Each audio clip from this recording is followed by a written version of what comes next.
کو چھینک آئی تو اس نے کہا الحمدللہ والصلاۃ علی رسول اللہ. تو عبداللہ بن عمر رضی اللہ تعالیٰ نے کہا کہ رسول اللہ صلی اللہ علیہ وسلم پر درود اور سلام تو ہم بھی بھیجتے ہیں، لیکن رسول اللہ صلی اللہ علیہ وسلم نے اس موقع پر ہمیں درود اور سلام نہیں بھیجا ہے، نہیں بتایا ہے، لہذا صرف تمہارے لیے اتنا کافی ہے کہ تم الحمدللہ علی کل حال یا الحمدللہ کہا کرو. گویا کہ جو رسول اللہ صلی اللہ علیہ وسلم نے کہا اسے ہم کہیں، اس سے زائد ہم کوئی چیز نہ کہیں. رسول اللہ صلی اللہ علیہ وسلم کی اتباع ترک و اخذ دونوں میں ضروری ہے. حنفی مسلک کی کتاب ایک مشہور کتاب ہے ہدایہ، اس میں ہے کہ طلوع فجر سے لے کر یعنی فجر کا ٹائم جب ہو اس سے لے کر نماز فجر کے درمیان 2 رکعت سے زیادہ نہیں پڑھنا چاہیے. اور اس کی دلیل انہوں نے دی لِأَنَّهُ عَلَيْهِ الصَّلَاةُ وَالسَّلَامُ لَمْ يَزِدْ عَلَيْهِ مَا حِرْصِهِ عَلَى الصَّلَاةِ. کیونکہ رسول اللہ صلی اللہ علیہ وسلم نے 2 رکعت سے زیادہ نہیں پڑھی ہے، حالانکہ آپ نماز پڑھنے پر حریص تھے، اس کے باوجود وقت زیادہ ہوتا تھا تو بھی آپ 2 رکعت سے زیادہ نہیں پڑھتے تھے. تو اس سے بھی معلوم ہوا کہ ہم رسول اللہ صلی اللہ علیہ وسلم سے آگے نہ بڑھیں، اگرچہ نماز جیسا نیک عمل ہی کیوں نہ ہو. سعید بن مسیب رحمت اللہ علیہ فرماتے ہیں، سعید بن مسیب رحمت اللہ علیہ مسجد نبوی میں موجود ہیں. اتنے میں ایک شخص فجر کے وقت آیا اور سنت پڑھنی چاہیے. تو سعید بن مسیب رحمت اللہ علیہ نے دیکھا کہ وہ 2 رکعت سنت پڑھ لیا ہے، پھر وہ کھڑے ہو کر 2 رکعت سنت پڑھنا چاہا. تو سعید بن مسیب رحمت اللہ علیہ نے اسے کھینچا اور اسے بیٹھانے کی کوشش کی، لیکن وہ کھڑے ہو کر زبردستی 2 رکعت پڑھ لیا. 2 رکعت پڑھنے کے بعد اور 2 رکعت پڑھنی چاہیے، تو سعید بن مسیب رحمت اللہ علیہ نے اسے زبردستی بیٹھا دیا. تو اس آدمی نے کہا کہ کیا نماز کی وجہ سے اللہ تعالیٰ مجھے عذاب دے گا؟ تو سعید بن مسیب رحمت اللہ علیہ نے کہا کہ بل اخاف ان يعذبك لمخالفتك السنة، بلکہ مجھے ڈر ہے کہ اللہ تعالیٰ تمہیں سنت کی مخالفت کی وجہ سے عذاب دے. گویا آپ سے ثبوت کے بغیر کوئی عمل درست نہیں، چاہے نماز جیسا نیک عمل ہی کیوں نہ ہو. نماز جیسا نیک عمل بھی ہم نہیں کر سکتے ہیں رسول اللہ صلی اللہ علیہ وسلم سے ثبوت کے بغیر. علامہ ابن قیم رحمت اللہ علیہ کی مشہور کتاب ہے اعلام الموقعین، انہوں نے اس کتاب میں ایک باب باندھا ہے کہ رسول اللہ صلی اللہ علیہ وسلم کے چھوڑے ہوئے کاموں کا چھوڑنا بھی سنت ہے. اس بات کے تحت جو انہوں نے بیان کیا ہے میں مناسب سمجھتا ہوں کہ ان میں سے چند باتوں کو میں آپ لوگوں کے سامنے بیان کروں. علامہ ابن قیم رحمت اللہ علیہ فرماتے ہیں کہ صحابہ کا آپ کے ترک کی نقل کرنا 2 صورتوں پر ہے. صحابہ کا آپ کے ترک کی نقل کرنا 2 صورتوں پر ہے اور دونوں صورتیں سنت ہیں. پہلی صورت یہ ہے کہ صحابہ کا واضح طور پر یہ بیان کرنا کہ رسول اللہ صلی اللہ علیہ وسلم نے یہ عمل نہیں کیا ہے. مثلا شہداء احد کے بارے میں ہے کہ رسول اللہ صلی اللہ علیہ وسلم نے نہ انہیں غسل دیا اور نہ ان پر جنازے کی نماز پڑھی. صلاۃ العیدین کے بارے میں ہے کہ عیدین کے لیے نہ اذان ہوتی تھی نہ اقامت ہوتی تھی. 2 نمازوں کے جمع کے درمیان کے بارے میں صحابہ فرماتے ہیں کہ رسول اللہ صلی اللہ علیہ وسلم جب 2 نمازوں کو جمع کرتے تو آپ جو ہے ان کے درمیان کوئی سنت نہیں پڑھتے. دوسری صورت ترک یہ ہے کہ صحابہ سے کچھ بھی منقول نہ ہو، حالانکہ ایسے اسباب موجود ہوں کہ اگر آپ وہ عمل کرتے تو صحابہ ان عملوں کو ذکر کرتے، ان عملوں کا ذکر کرتے، یا تو سب پہ سب کرتے یا تو اکثر کرتے یا تو 1 یا 2 آدمی اس عمل کو ذکر کرتے. صحابہ ایسے نہیں تھے جو رسول اللہ صلی اللہ علیہ وسلم کے عمل کو چھپانے والے تھے. کوئی بھی کہیں بھی کسی وقت بھی اس عمل کو بیان نہ کرے، ایسا ہو نہیں سکتا ہے. پھر علامہ ابن قیم رحمت اللہ علیہ نے اس کی مثال دی ہے کہ نماز شروع کرتے وقت نیت کے الفاظ زبان سے ادا نہ کرنا، ہمیشگی اور پابندی کے ساتھ آپ کا مقتدی کی طرف رخ کر کے دعا نہ کرنا اور مقتدی کا آمین آمین نہ کرنا. نماز فجر فجر میں رکوع کے بعد آپ کا دعائے قنوت نہ پڑھنا، آپ ہمیشہ یہ عمل کریں اور پابندی کے ساتھ عمل کریں، اور کوئی بھی کہیں بھی اس عمل کو بیان نہ کرے، یہ ایسا ہو ہی نہیں سکتا ہے، یہ بالکل محال ہے۔ بس اگر ہم یہ کہیں کہ یہ عمل کرنا سنت ہے،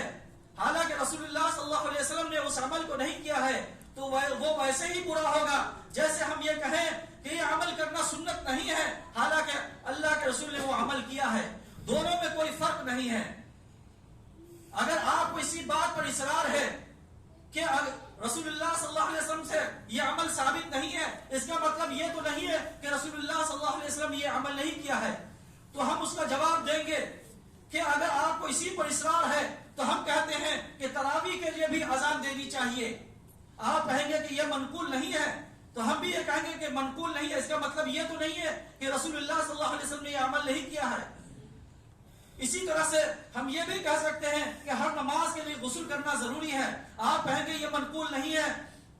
تو ہم کہیں گے کہ منقول ہونا یہ تو ضروری قرار نہیں دیتا کہ آپ نے یہ عمل نہیں کیا ہے۔ یا ہم یہ کہیں کہ اذان میں لا الہ الا اللہ کے بعد محمد الرسول اللہ کہنا چاہیے، آپ کہیں گے کہ یہ منقول نہیں ہے، تو اس کا جواب ہم یہ دیں گے کہ منقول نہیں ہے، اس کا مطلب یہ تو نہیں ہے کہ نہیں کرنا چاہیے۔ الغرض کہ اگر ہم اس چیز کو جاری کر دیں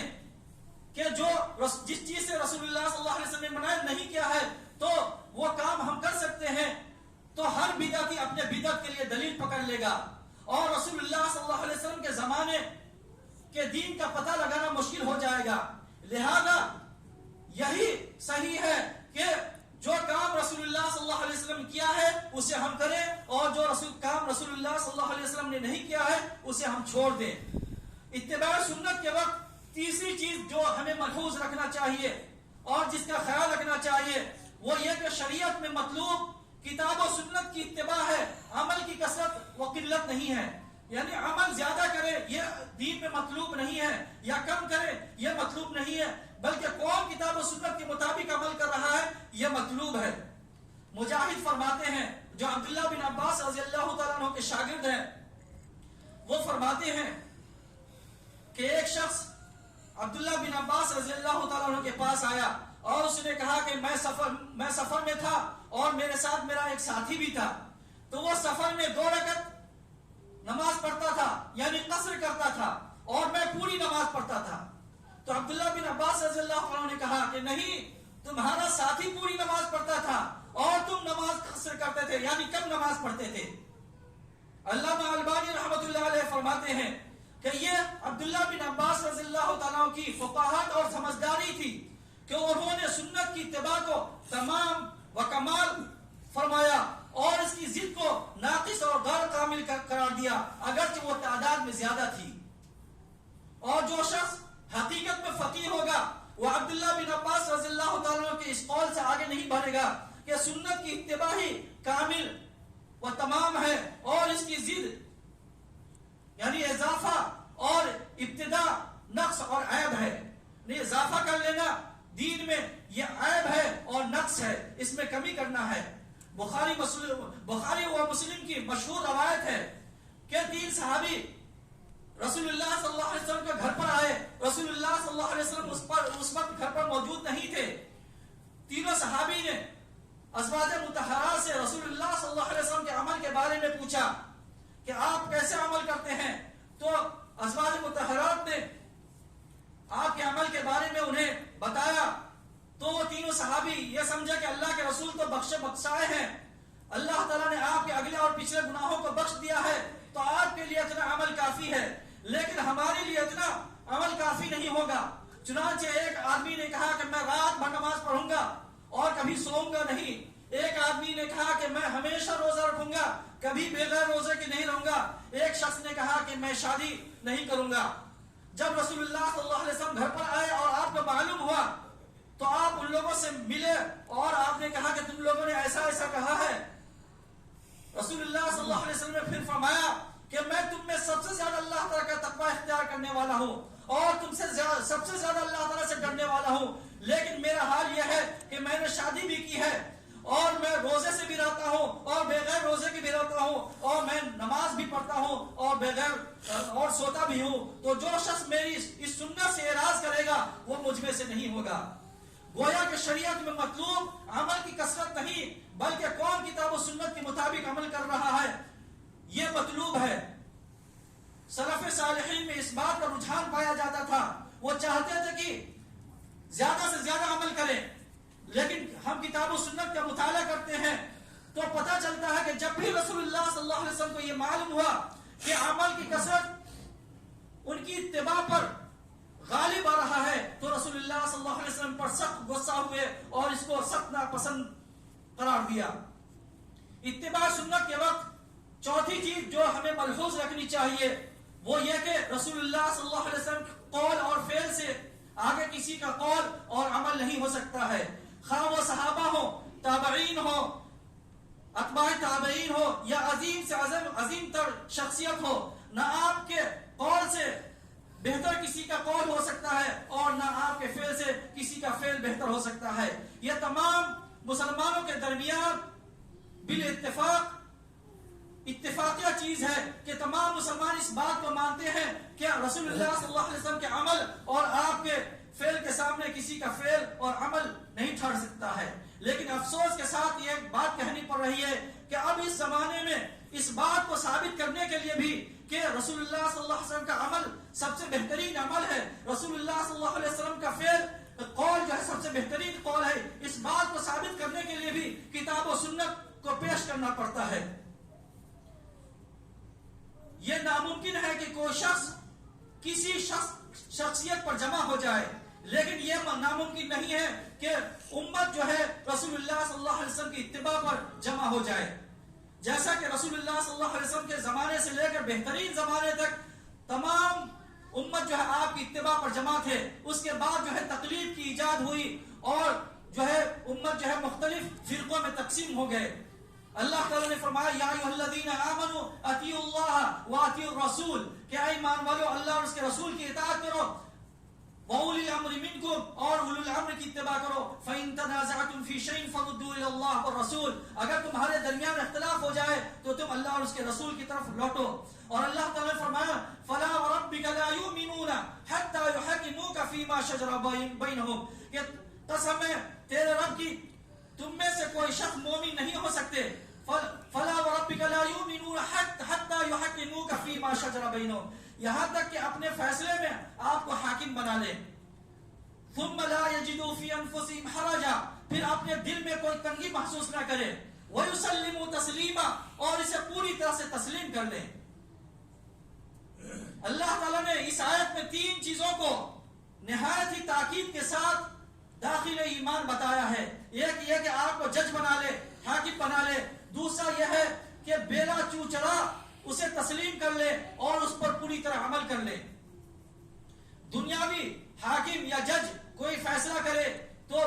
زبان سے یا دل سے اس کی حقانیت کا اعتراف ضروری نہیں ہوتا ہے، لیکن رسول اللہ صلی اللہ علیہ وسلم جو بھی فیصلہ کرے زبان ہلانا تو دور کی بات، دل میں اس کے خلاف خیال لانا بھی عظیم گناہ ہے۔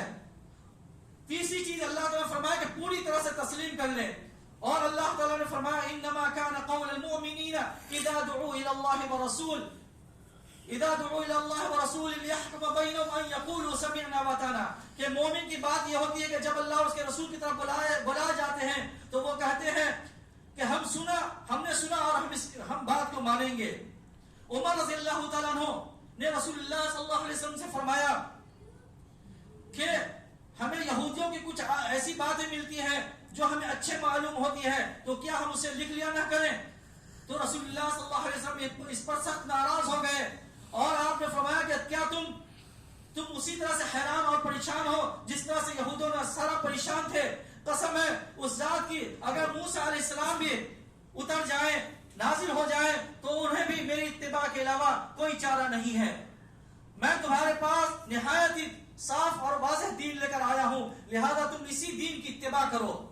اس کے علاوہ بھی بہت ساری دلیلیں ہیں جس سے واضح ہوتا ہے کہ ہمیں کتاب و سنت کی اتباع کرنا چاہیے اور اس بات کو سمجھنا چاہیے کہ اتباع سنت کسے کہتے ہیں۔ اپنے عمل سے، اپنے طریقے سے یا اپنے خیال سے کتاب و سنت کی اتباع ہم نہ کریں، بلکہ ہم دیکھیں کہ صحابہ تابعین نے کتاب و سنت کا مفہوم کیا سمجھا ہے۔ اللہ تعالیٰ سے دعا ہے کہ اللہ تعالیٰ ہمیں کتاب و سنت کا مفہوم سمجھنے اور اس پر عمل کرنے کی توفیق عطا فرمائے، آمین۔ اقول قولی ھذا واستغفر اللہ لی ولکم ولسائر المؤمنین من کل ذنب واستغفروہ انہ الغفور الرحیم۔ ان الحمد لله نحمده ونستعينه ونستغفره ونعوذ بالله من شرور انفسنا ومن سيئات اعمالنا، من يهده الله فلا مضل له ومن يضلله فلا هادي له، واشهد ان لا اله الا الله واشهد ان محمدا عبده ورسوله، اما بعد فان خير الحديث كتاب الله وخير الهدي هدي محمد صلى الله عليه وسلم، وشر الأمور محدثاتها وكل محدثة بدعة وكل بدعة ضلالة وكل ضلالة في النار۔ أعوذ بالله السميع العليم من الشيطان الرجيم، بسم الله الرحمن الرحيم۔ إن الله يأمر بالعدل والإحسان وإيتاء ذي القربى وينهى عن الفحشاء والمنكر والبغي يعظكم لعلكم تذكرون، اذكروا الله يذكركم وادعوه يستجب لكم ولذكر الله أكبر والله